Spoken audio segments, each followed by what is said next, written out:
prédication que je vais parler ce matin, c'est pas compliqué. Ma sœur Mélissa l'a résumé en quelques minutes et je n'avais pas parlé. C'est vraiment dans la même ligne de pensée. Le titre du message ce matin, c'est « La faiblesse du croyant ». Alors, on va aller tourner dans 2 Corinthiens, chapitre 4, verset 7.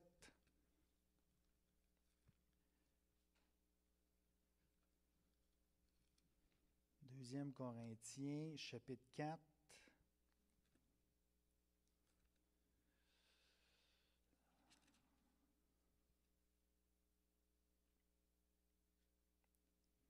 Bon, je suis dans le chapitre.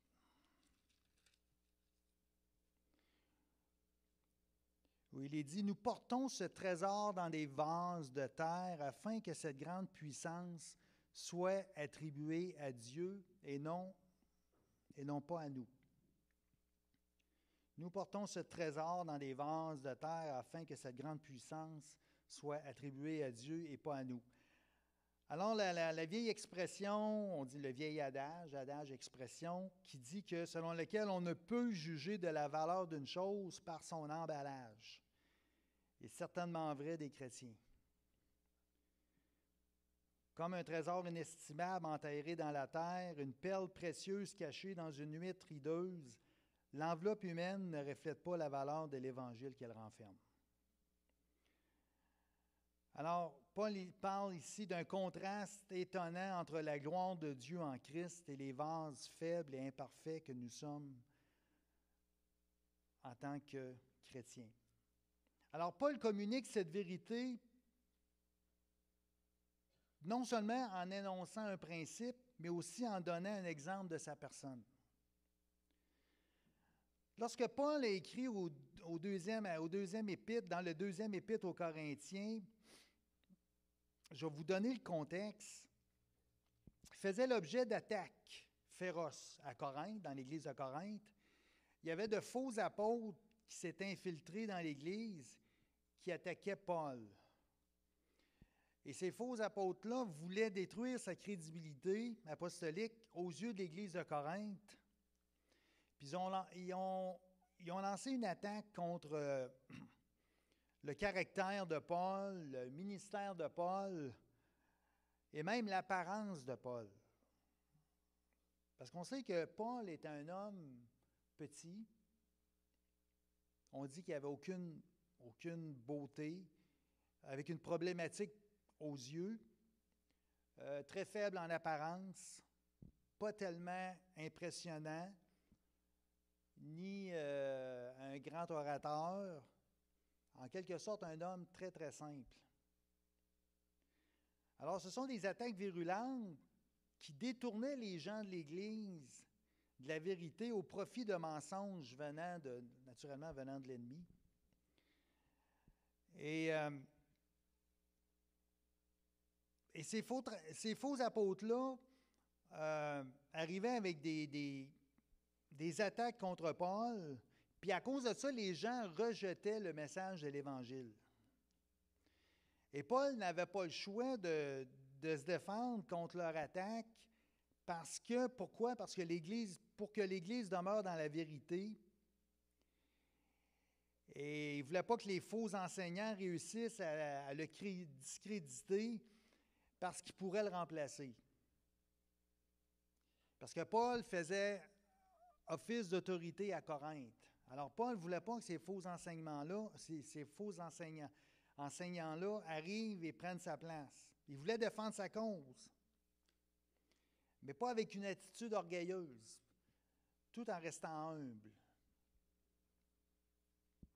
Pourquoi?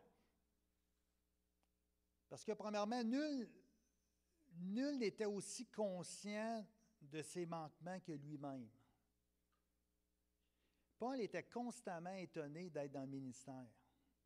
1 Corinthiens, chapitre 15, verset 9, il dit « Je suis le moindre des apôtres. Je ne suis pas digne d'être appelé apôtre parce que j'ai persécuté l'Église de Dieu. » Pour lui, il n'était pas digne de son appel. Puis il s'appuyait seulement sur la grâce de Dieu. Puis il a dit à Timothée, son élève, en m'établissant dans le ministère, moi qui étais auparavant un blasphémateur, un persécuteur, un homme violent, mais j'ai obtenu miséricorde parce que j'agissais par ignorance dans l'incrédulité.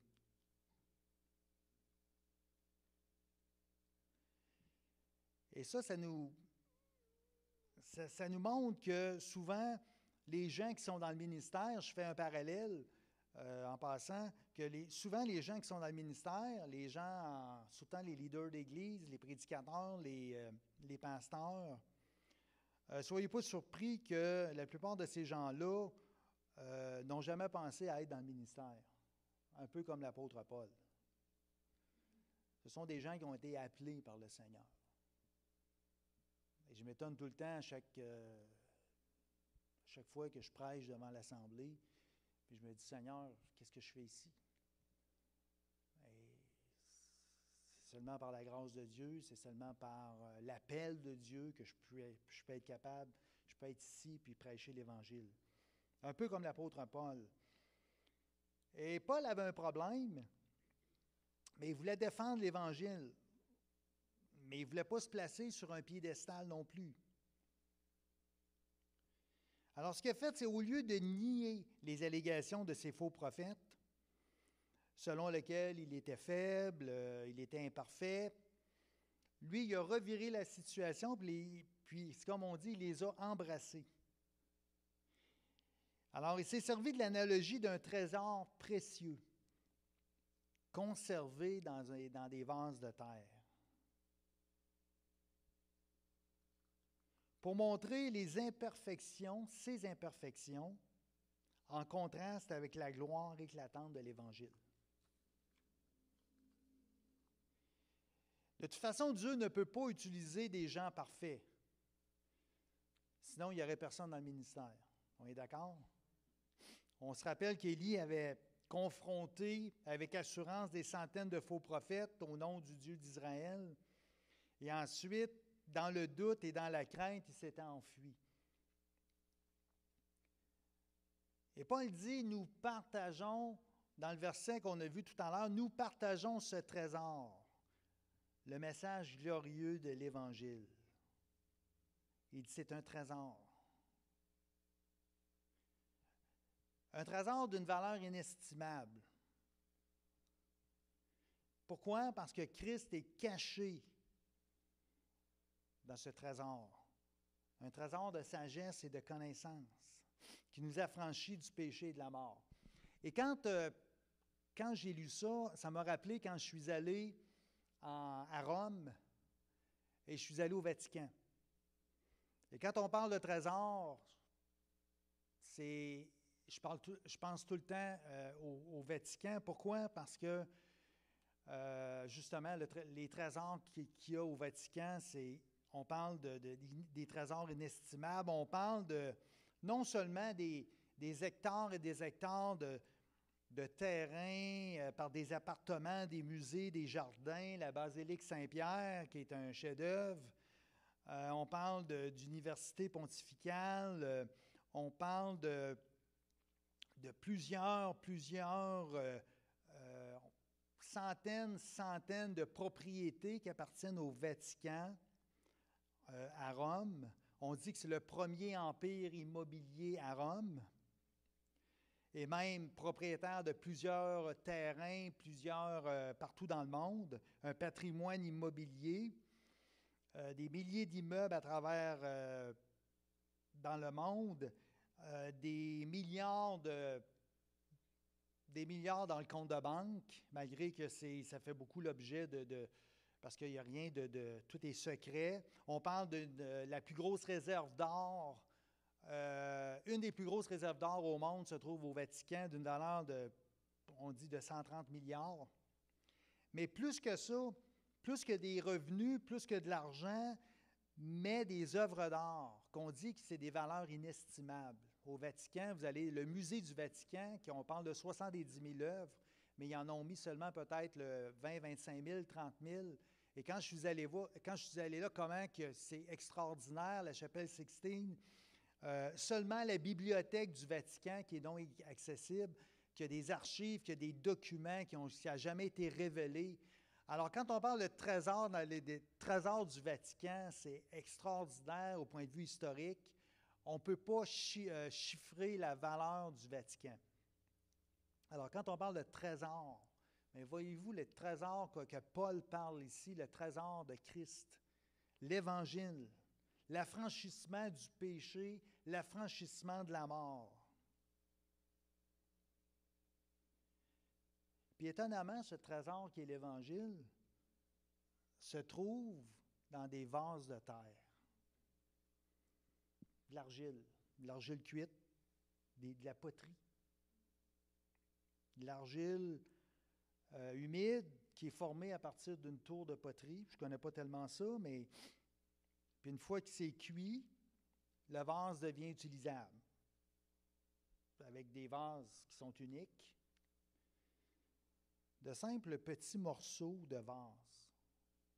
C'est quand même brisé. Des petits morceaux de vase brisés permettent aux archéologues de dater les époques des villes anciennes. Puis on utilisait ces vases-là, des vases de terre, pour souvent cacher des objets de valeur, de l'or, des bijoux, toutes sortes de choses de valeur. Le prophète Jérémie avait été avisé de placer son contrat d'acquisition. Il avait acheté un terrain dans un vase de terre pour le sauvegarder. Les rouleaux de parchemin de la mer Morte furent cachés dans des vases de terre et furent préservés pendant des milliers d'années. Mais le plus souvent, on se servait de vases de terre pour des usages vils, des usages comme mettre des excréments humains, des déchets, toutes sortes de choses. Mais dans le verset, Paul dit que les Corinthiens protégeaient des trésors dans des vases au sens littéral. Non, parce que Paul ne parlait pas des vases de terre. Mais le symbolisme qu'il y a à l'intérieur dans ce verset-là, dans la Bible, les vases de terre représentent l'être humain. Un individu qui est comme un vase, qui est facilement brisé, qui est fragile, comme un pot, comme une poterie. L'idée de quelqu'un que le maître peut mettre à son service. Puis l'image de vase de terre était courant dans l'Antiquité pour justement parler de la fragilité de l'homme. Mais Dieu, pour transmettre l'Évangile, a choisi des vases d'argile, des gens vulnérables, des gens fragiles, des gens limités. Dieu se plaît à utiliser ce genre de personnes-là.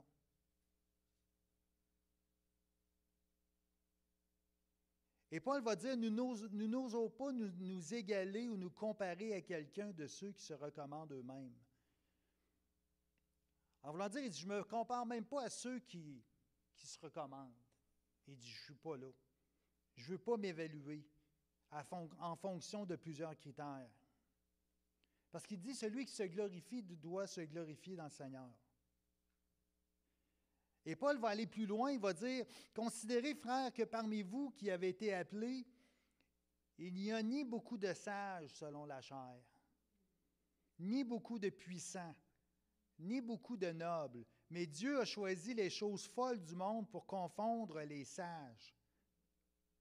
Dieu a choisi les choses faibles du monde pour confondre les fortes. Et Dieu a choisi les choses viles du monde et celles qu'on méprise, celles qui ne sont point, pour réduire à néant celles qui sont, afin que nulle chair ne se glorifie devant Dieu. Et juste avant, il avait demandé, il avait dit, où est le sage, où est le scribe, où est le raisonneur de ce siècle? Dieu n'a-t-il pas convaincu de folie la sagesse du monde? Question, qui a été le plus grand homme à vivre sur la terre, mis à part Christ? Jean le Baptiste. Aucune instruction, aucune formation de métier, pas d'argent, pas de rang militaire, de fonction publique, de prestige, de prestance ou d'aptitude oratoire. Jésus a dit, je vous le dis en vérité, parmi ceux qui sont nés de femmes, il n'y a point paru de plus grand que Jean-Baptiste. Dieu n'a pas choisi Israël parce qu'il était meilleur que les autres. Deutéronome chapitre 7, verset 7, c'est écrit, ce n'est point parce que vous surpassez en nombre tous les peuples que l'Éternel s'est attaché à vous et qu'il vous a choisi, car vous êtes le moindre de tous les peuples. Mais parce que l'Éternel vous aime, parce qu'il a voulu tenir le serment qu'il avait fait à vos pères, l'Éternel vous a fait sortir par sa main puissante, vous a délivré de la maison de servitude, de la maison de Pharaon, roi d'Égypte. Pareillement, Dieu nous a choisis uniquement parce qu'il nous aime. L'amour de Dieu. Ce n'est pas nous qui avons aimé Dieu en passant. C'est pas nous, c'est Dieu.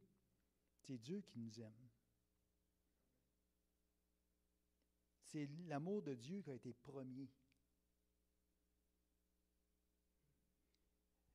Puis Dieu, quand on lit la Bible, on s'aperçoit que Dieu n'a pas choisi des personnes sans défaut pour accomplir sa mission. Mais comme j'ai dit tout à l'heure, il se plaît à utiliser des personnes humbles et ordinaires. Plusieurs personnages de la Bible avaient des fragilités. Pourtant, Dieu les a utilisés et Dieu les a bénis. Moïse, à un moment donné, qui demande à Dieu de le tuer, suite au murmure incessant du peuple, dans Nombre chapitre 11, on voit ça. Je ne suis pas à moi seul porter tout ce peuple, car il est trop pesant pour moi. Plutôt que de me traiter ainsi, tue-moi, je te prie, si j'ai trouvé grâce à tes yeux et que je ne vois pas mon malheur. Il y a encore le prophète Élie, que j'ai parlé tout à l'heure, quand dans 1er Roi, il a dit, il est là dans le désert, où après une journée de marche, il s'assit et demande la mort, en disant, c'est assez maintenant, prends mon âme, car je ne suis pas meilleur que mes pères. Un autre prophète, Jérémie, qui maudit le jour de sa naissance. Et d'autres, comme David, ont chuté, qui ont commis l'adultère. Mais parce qu'il a confessé son crime, il s'en est détourné, Dieu l'a maintenu sur le trône. D'autres encore sont partis dans la direction opposée quand Dieu les a appelés. C'est le cas de Jonas qui est parti à Tarse alors que Dieu l'appelait à Ninive. Mais Dieu ne l'a pas abandonné pour autant. Alors qu'il était condamné à la noyade, Dieu l'a miraculeusement préservé dans le ventre du poisson. Alors ici, je reviens à mon texte, Paul reconnaît ses limites. Paul reconnaît ses faiblesses humaines. En allant même jusqu'à décrire comme Paul dit, je suis le premier des pécheurs. Puis on dit également que Paul, il en parle dans la Bible, que Paul avait une infirmité qui aurait pu l'handicaper pour son ministère. Mais Dieu s'est servi de cette infirmité pour arroser de son évangile des contrées encore vierges. Aux Galates, Paul va dire, vous savez que ce fut à cause d'une infirmité de la chair que je vous ai pour la première fois annoncé l'Évangile. Et mis à l'épreuve pour ma chair, vous n'avez témoigné ni mépris ni dégoût, mais vous m'avez au contraire reçu comme un ange de Dieu. Aux Corinthiens, il confie dans sa deuxième lettre qu'il a demandé à Dieu de le délivrer de cette écharpe dans la chair. Puis Dieu lui a répondu, ma grâce te suffit car ma puissance s'accomplit dans ta faiblesse. On parle de quelqu'un que si on enlève l'apôtre Paul, le Nouveau Testament n'existe plus, là. C'est un message révolutionnaire que Paul dit. Ce que Paul dit dans ce texte-là, c'est révolutionnaire pour l'époque. Allez passer une entrevue, parlez de vos faiblesses. Seulement de vos faiblesses. Ils ne vous prendront pas. Paul, ici, il parle seulement de ses faiblesses dans le texte. Est-ce qu'on aime parler de nos faiblesses? Est-ce que ça nous avantage? Puis à l'époque, je reviens à l'époque, il fallait se montrer fort et non faible. Parce que l'humilité, ce n'était pas une vertu dans l'Antiquité. Parce que l'humilité, c'était la condition de l'esclave. Ce qui fonctionnait à l'époque, c'était les orateurs, qui comptaient sur une capacité rhétorique pour remporter du succès. Il fallait se montrer fort. Il fallait être prétentieux. C'était la seule façon de réussir. Il n'y avait pas de blog à l'époque, il n'y avait pas de chaîne. On nous voyait sur des chaînes YouTube, il n'y avait pas d'entreprise multimédia qui nous mettait à l'œuvre, qui nous mettait comme numéro 1. Il n'y avait rien. Paul fait le contraire. Il dit, ce n'est pas avec une supériorité de langage et de sagesse que je suis venu annoncer le témoignage de Dieu. Puis il avait dit, avant, Dieu a choisi les choses viles du monde, celles qu'on méprise, pour confondre les fortes. C'est une stratégie divine, c'est une stratégie de Dieu qui consiste à choisir le maillon faible. Puis on voit ça dans toute l'Écriture. Puis ça nous surprend. Ça surprend l'être humain. Ça nous surprend surtout en 2024. Parce qu'elle ne correspond pas à nos critères humains. Surtout dans une société performante comme aujourd'hui en 2024. Mon professeur de philosophie à l'époque disait, « Dis-moi combien tu gagnes et je te dirai qui tu es. » Franchement. Samuel ne pensait pas que Dieu avait choisi le petit dernier de la famille pour le futur roi. On ne s'attendait pas que c'était le roi David, que c'était le petit David qu'on allait prendre pour être le roi. Personne ne s'attendait non plus à voir le Messie naître dans une étable.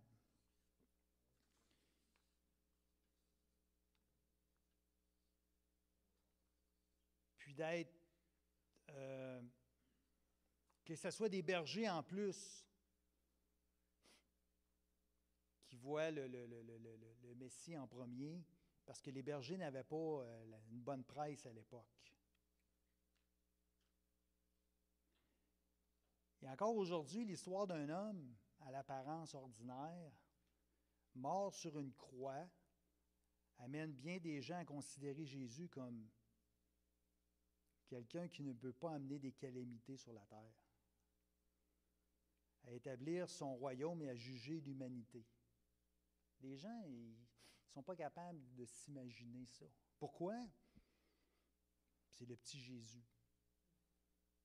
Il s'est laissé insulter, il s'est laissé battre, il s'est laissé torturer. Si vous suivez la série des Avengers sur les différentes chaînes de télévision, vous allez voir que c'est des super-héros, ils sont capables de tout faire, puis c'est le message qu'on a présentement. Parce qu'il y a un super-héros qui s'en vient, vous le savez, je vous en ai parlé. Mais ça ne fit pas avec notre évangile, ça ne fit pas avec Jésus. Pourquoi une stratégie comme ça de la part de Dieu? C'est pas compliqué, on revient à notre verset du départ. Afin que cette grande puissance soit attribuée à Dieu et non pas à nous. Afin qu'on puisse donner la gloire à Dieu. On est faible, on est petit, on n'est pas à la hauteur, on est conscient de nos faiblesses, de notre misère, de notre péché devant Dieu. Mais si on est prêt à confesser nos fautes, à nous détourner, soyez certains que Dieu va vous utiliser et va utiliser l'Église. Et ça va être une bénédiction pour Dieu, ça va être une bénédiction pour le comté. Dieu a toujours la même stratégie. Il veut manifester sa puissance à travers notre faiblesse, afin que ce soit lui qui agit.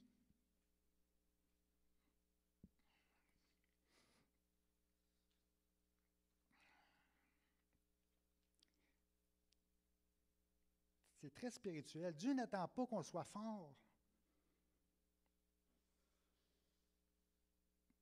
Il veut nous utiliser. Mais il veut qu'on dépende de lui.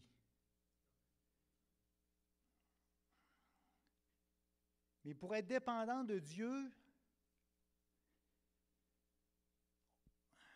on doit le reconnaître comme c'est lui qui opère toutes choses dans nos vies. Peu importe ce qu'on peut faire, peu importe ce qu'on vit.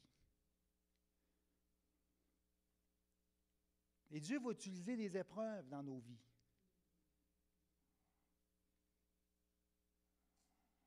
Pour nous émonder, afin que la gloire de Dieu soit en nous. Afin qu'il nous montre qu'on ne peut pas y arriver tout seul.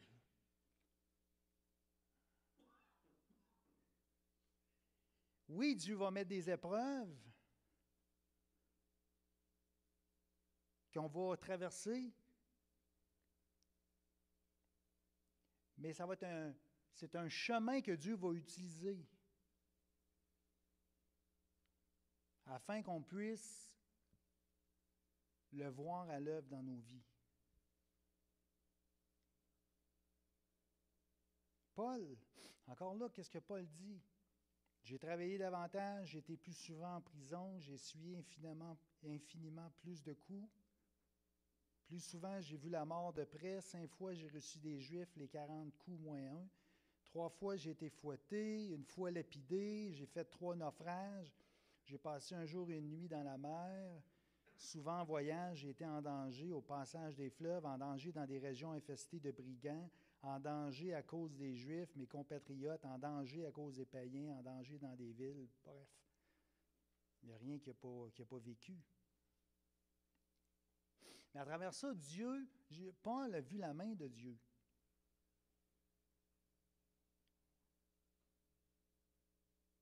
Et Dieu ne s'attend pas qu'on soit plus fort que lui.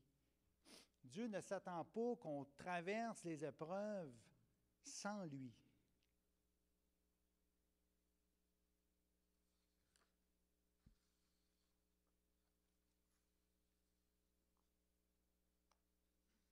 Et Dieu nous appelle à regarder ce que l'on vit, ce que l'on est,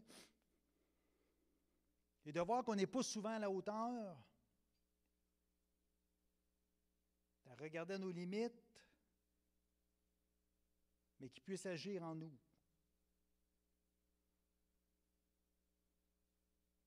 La puissance de Dieu transcende les limites des vases de terre, et c'est précisément ces limites qui permettent aux chrétiens de voir la plus grande manifestation de la puissance de Dieu.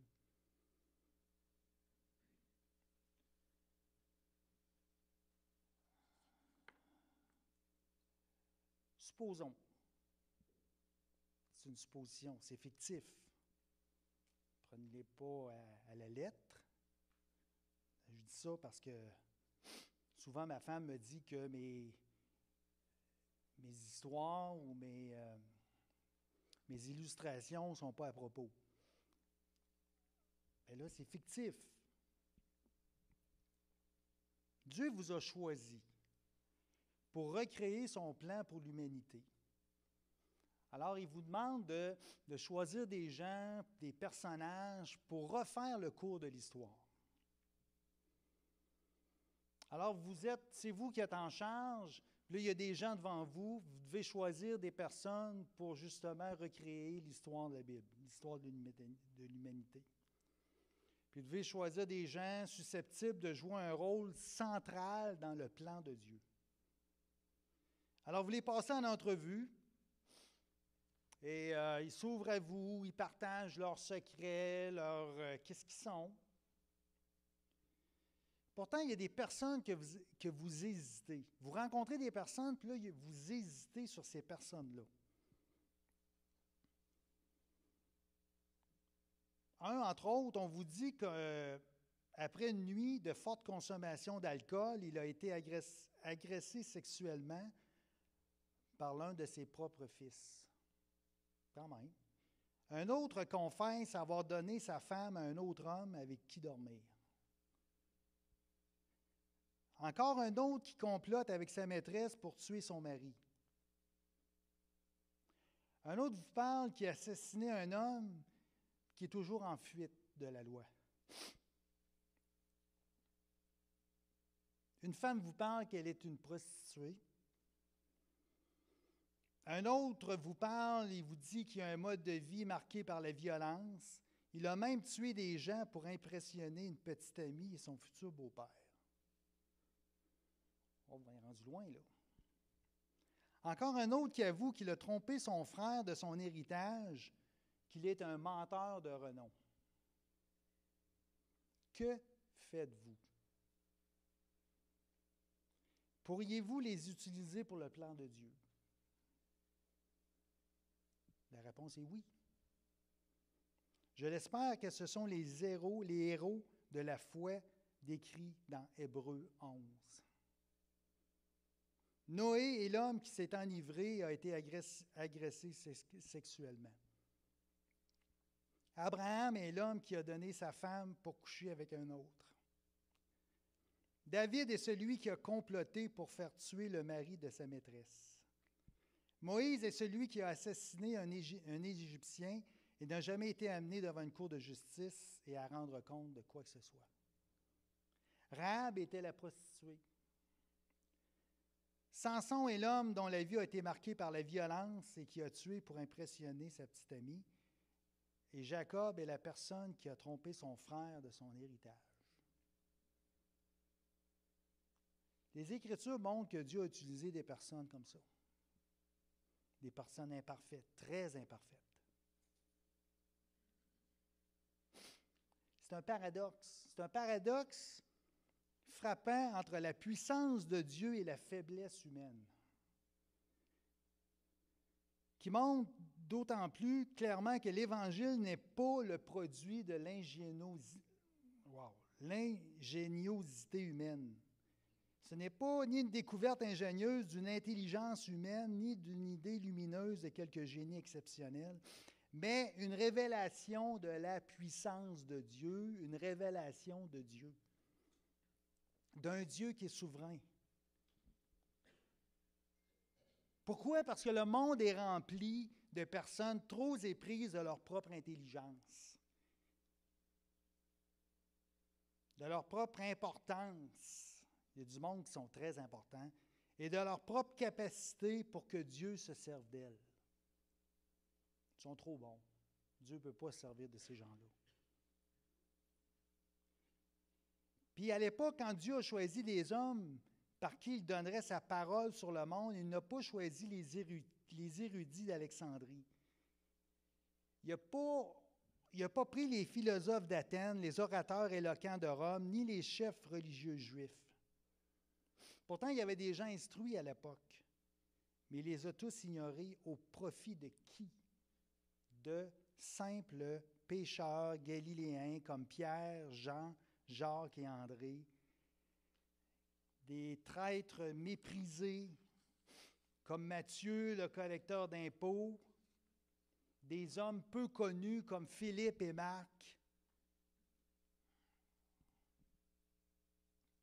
des vases de terre.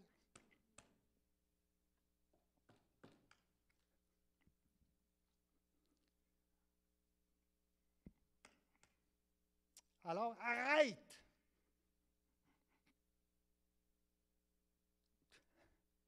Arrête de penser que tu n'es rien.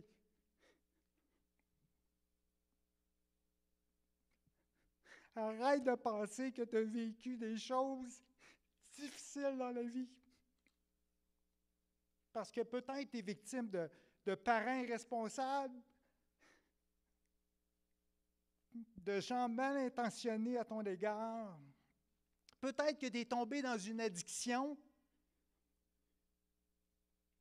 Peut-être que tu as un complexe physique, tu as un complexe mental.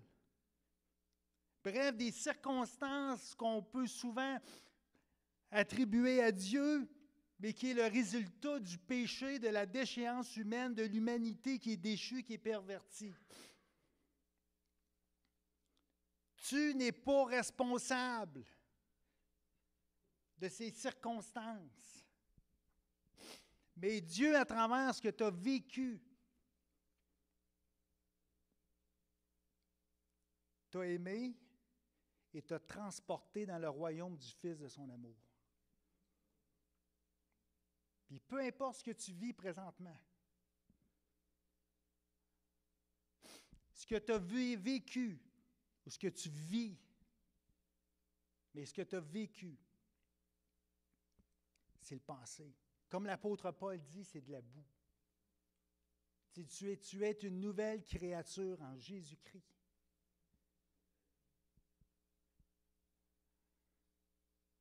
Les épreuves que tu as vécues vont te servir à accroître ta force intérieure, ta croissance spirituelle, afin que tu dépendes de Dieu. Ce qui n'est pas le cas des païens.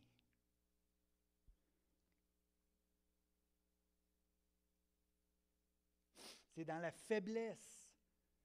C'est dans ta faiblesse que tu vas crier à Dieu. C'est dans ta faiblesse des choses que tu ne peux pas comprendre, des choses que tu vis, des choses que tu as vécues. Des choses que les gens ne peuvent pas te donner une réponse. Et là, tu vas dire, pourquoi, Seigneur, que ça arrive? Qu'est-ce qui s'est passé? Et c'est là que tu vas crier à Dieu et c'est là que Dieu va se révéler. Et c'est là que Dieu va agir dans ta vie. Par ta faiblesse. Le croyant est faible.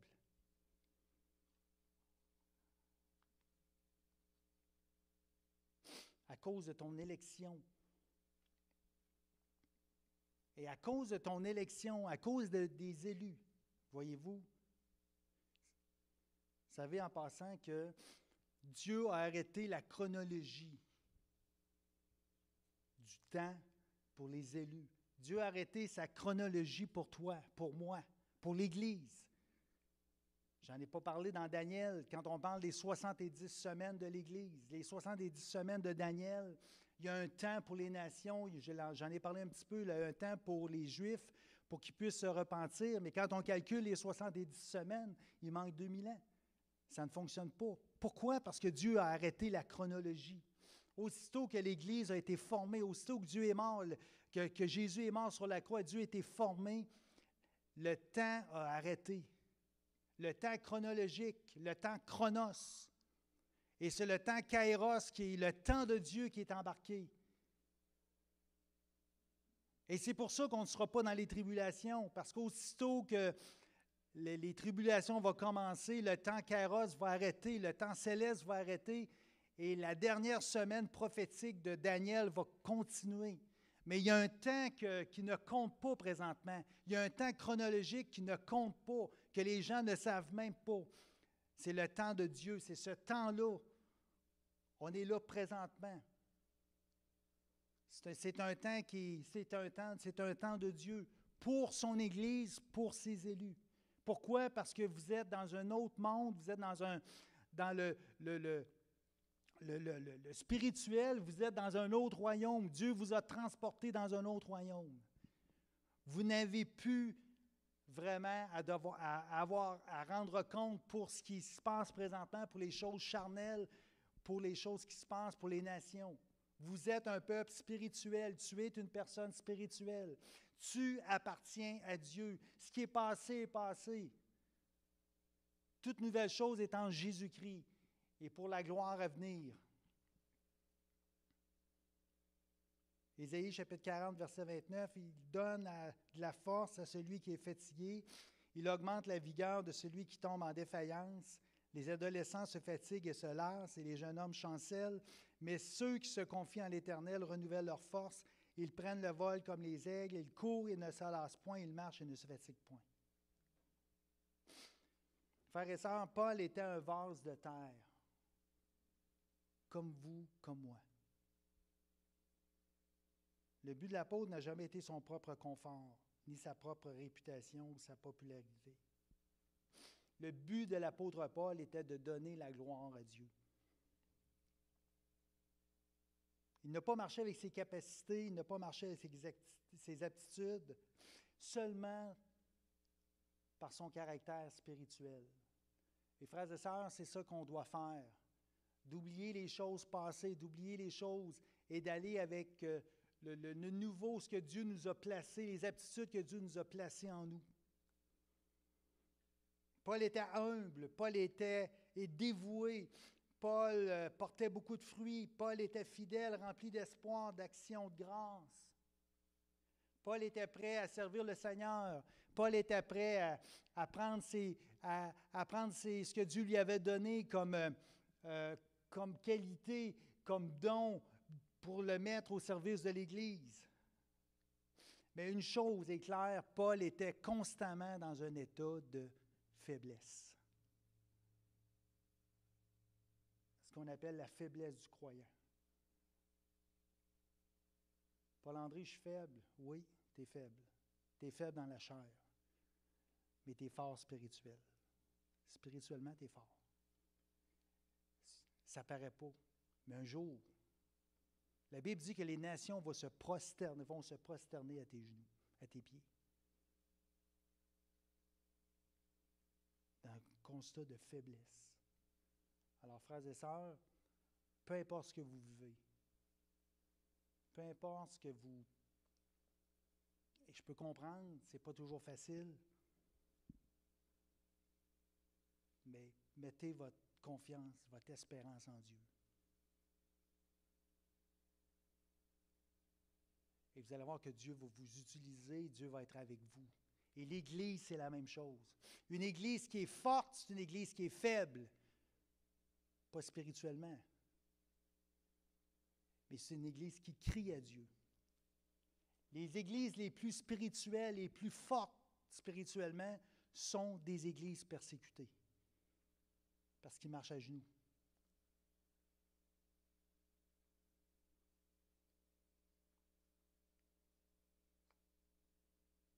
Alors oui, c'est ce que Paul veut dire, c'est ce que Paul nous enseigne. Puis il prend l'analogie de sa propre personne, qui était constamment dans un état de faiblesse devant Dieu. Comment Paul a traversé des choses difficiles. Mais c'est la vie du croyant, frères et sœurs. On n'est pas plus grand que le Maître. Jésus est passé à travers quelque chose qu'on ne pourrait même pas penser. Alors, on n'est pas plus grand que le Maître. Il faut s'attendre à qu'il y ait des choses dans notre vie qui nous rendent dépendants de Dieu. Et on doit dépendre de Dieu, peu importe les circonstances. Amen. Seigneur, je te remercie pour vraiment ton Saint-Esprit, la parole que tu nous dis, ce qu'on est, Seigneur Dieu, vraiment de mettre ton Saint-Esprit à l'œuvre, Seigneur, de nous donner la force, d'être capable de passer à travers ce qu'on peut vivre, Seigneur, tout notre passé, notre présent, Seigneur Dieu, et vraiment d'être à l'œuvre, Seigneur, qu'on puisse dépendre de toi, Seigneur, et qu'on puisse également, que tu puisses nous guérir, c'est-à-dire nous amener vraiment dans un processus spirituel, mais dans un processus de guérison, un processus de paix, Seigneur, dans notre vie, dans ce qu'on va faire, Seigneur Dieu, et vraiment de répandre ta grâce dans nos vies, Seigneur. Répandre une onction, répandre vraiment quelque chose, un vent de fraîcheur dans nos vies, Seigneur Dieu, de nous faire du bien en toutes choses. Et on te remercie.